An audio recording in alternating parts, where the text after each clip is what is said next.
আজ 22শে আগস্ট এক দিবসীয় কৃষক প্রশিক্ষণ কর্মশালায় আগত কৃষকদের সামনে বর্তমান সময়ে কৃষিকরণে উন্নত যন্ত্র আমদানি হয়েছে। এর ফলে কৃষিতে এসেছে নতুন বিপ্লব, আর সেই সুযোগকে কাজে লাগানোর জন্য স্বরূপনগর ব্লক কৃষি দপ্তরের কর্তা কৃষি বিভাগ, পশ্চিমবঙ্গ সরকার সরকারি ভর্তুকি কৃষিযন্ত্র ক্রয় ও কৃষিযন্ত্র আদি ভাড়া কেন্দ্র স্থাপন প্রসঙ্গে কি বললেন শোনাবো আপনাদের। একটা হচ্ছে বড় যন্ত্রপাতি, এটা হচ্ছে ওডিএ এসএফআই বলে এই প্রকল্পটার নাম, অর্থাৎ one time assistant small farm implement, মানে এককালীন সহায়তা ক্ষুদ্র কৃষি প্রকল্প। এর মধ্যে কি কি আসছে? এর মধ্যে আসছে ধান ঝাড়া মেশিন আছে, বিভিন্ন রকম স্প্রেয়ার যেগুলো আপনার মাঠে লাগে, স্প্রেয়ার আছে, জলের পাইপ আছে, এই জাতীয় জিনিসগুলো আছে ক্ষুদ্র যন্ত্রপাতির মধ্যে। ডিজেল চালিত পাম্প সেট, ইলেকট্রিক চালিত পাম্প সেট, যেটা পাওয়ার টিলার বা হ্যান্ড ট্রাক্টর বলি আমরা গ্রাম্য ভাষায়, তাই তো? হ্যান্ড ট্রাক্টর আছে, পাওয়ার উইডার আছে, অর্থাৎ হ্যান্ড ট্রাক্টরের চেয়েও ছোট যন্ত্র, সাইজে আরো ছোট, সুন্দর জমি আলাদা করে দিচ্ছে, আলাদা নাশ করতে পারে। বলতে আমরা কি বুঝি? কাস্টম হায়ারিং সেন্টার মানে বড় যন্ত্রপাতি। ওই দিক থেকে কারোর বাড়ি আছে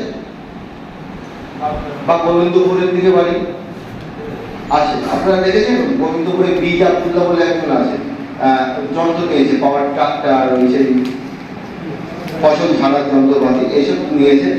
ওই জমিতে দেখবেন পঙ্কজ সরকার নিয়েছে ধান কাটা মেশিন। আরো আছে শ্মশানের দিকে যেতে একটা মেয়ে আছে মধুমিতা বলে, ও রিসেন্টলি নিয়েছে। এরকম যন্ত্রপাতি আছে। তো 3 রকম ভাবেই আবেদন করা যাবে। ক্ষুদ্র যন্ত্রপাতির ক্ষেত্রে পোর্টালটা হচ্ছে মাটির কথা, যেখানে গিয়ে আপনারা আবেদন করবেন। মাটির কথা পোর্টালে গিয়ে কৃষি যন্ত্রাংশ বলে একটা জায়গা আছে, ওখান থেকে আবেদন করতে পারেন। আবেদন করার আগে আবেদনটা বিগত 20 তারিখে শুরু হয়েছে, আগামী 9 তারিখ অবধি চলবে, অর্থাৎ সেপ্টেম্বরের 9 তারিখ অবধি চলবে। আবেদন করার পরে যে আবেদনের কাগজ অফিসে জমা দিতে হয়, তার লাস্ট ডেট হচ্ছে 10 তারিখ। মানে আবেদন করার পরে যত তাড়াতাড়ি সম্ভব আমাদের কৃষি দপ্তরে এসে আবেদন জমা দেবেন।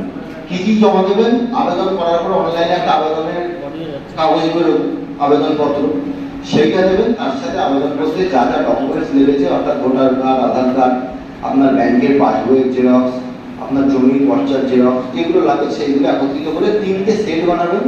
3 সেট অফিসে জমা দেবেন, একটা নিজের কাছে রাখবেন। মনে রাখবেন, অনলাইনে আবেদন করার পরে যদি আপনি কাগজ অফিসে এসে জমা না করেন, তাহলে কিন্তু সেটা বাতিল হয়ে যাবে। এটা তো অনলাইনে করেছেন, কিন্তু অফিসে কোনো কাগজ আসবে না, আমাদের কাছে কিছু থাকলো না, ঠিক আছে? পাওয়ার টিলারের ক্ষেত্রে বলি, পাওয়ার টিলারের ক্ষেত্রে কিন্তু মিনিমাম 50 শতক চাষযোগ্য জমি থাকতে হবে। যার নাম আবেদন করছে তার নামে কিন্তু মিনিমাম 50 শতক জমি থাকতে হবে।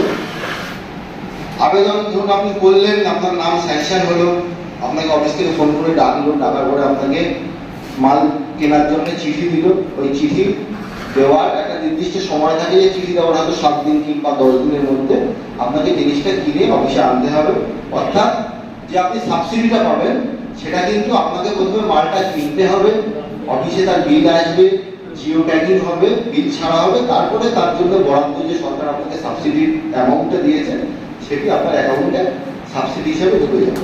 আর কয়েকটা জিনিস মাথায় রাখতে হবে, আবেদন করার সময় যে মডেল বা যে কোম্পানির মালটা আপনি আবেদন করছেন, একটু ভালোভাবে দেখে শুনে আবেদনটা করবেন, যেন সেই মালটা, দেখুন পোর্টালে সব আছে, কি মাল, কি মডেল, কোন ডিলার সেই মালটা দিতে পারবে। অর্থাৎ মালটা তার কাছ থেকে নিতে হবে যে সরকারি অথরাইজ ডিলার। মানে আমি যে কোনো একটা পাড়ার দোকান থেকে কিনে আনলে কিন্তু হবে না, অর্থাৎ সরকারি অথরাইজ যে ডিলারশিপ আছে তাদের কাছ থেকেই মালটা আপনাকে নিতে হবে, ঠিক আছে? তারপরে আপনার সাবসিডি অ্যামাউন্টটা আপনার ইয়েতে ঢুকবে। তাহলে 20 তারিখ থেকে শুরু হয়েছে, আগামী 9 তারিখে কিন্তু আবেদনপত্রটা শেষ হয়ে যাবে। সুতরাং তার মধ্যে কিন্তু আপনারা প্রত্যেকে আবেদন করে ফেলবেন। এবং অনেকের প্রশ্ন থাকতে পারে, আইডি আমি কোথায় দেবো? আমি তো কৃষক বন্ধুর টাকা পাই, কিন্তু আইডি তো আমি জানি না। কোনো অসুবিধা নেই, নিজের ভোটার কার্ড নিয়ে বিভিন্ন তথ্যবিত্ত কেন্দ্র, আমাদের কারোবার সহায়তা কেন্দ্রে গিয়ে ভোটার কার্ডটা, আধার কার্ডটা দিয়ে আমার কৃষক বন্ধুর আইডিটা বার করে দেবে, ওরা বার করে দেবে, অসুবিধা হওয়ার কথা না।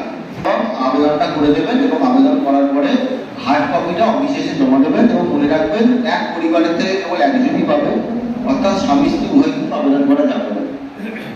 আর একবার মাল পেলে আগামী 4 বছর সে কিন্তু অন্য কোনো এই মাল আর পাবে না। অর্থাৎ আপনি যদি গতবারে পেয়ে থাকেন এবার আবেদন করে লাভ হবে না, আপনি সেই পাবেন না। ঠিক আছে, আমাদের মধ্যে এসে উপস্থিত হয়েছেন আমাদের সৌরনগর পঞ্চায়েত সমিতির মাননীয় শিক্ষা কর্মাধ্যক্ষ গোপাল বিশ্বাস মহাশয়, তাকে আমরা সাদর অভিনন্দন জানাই।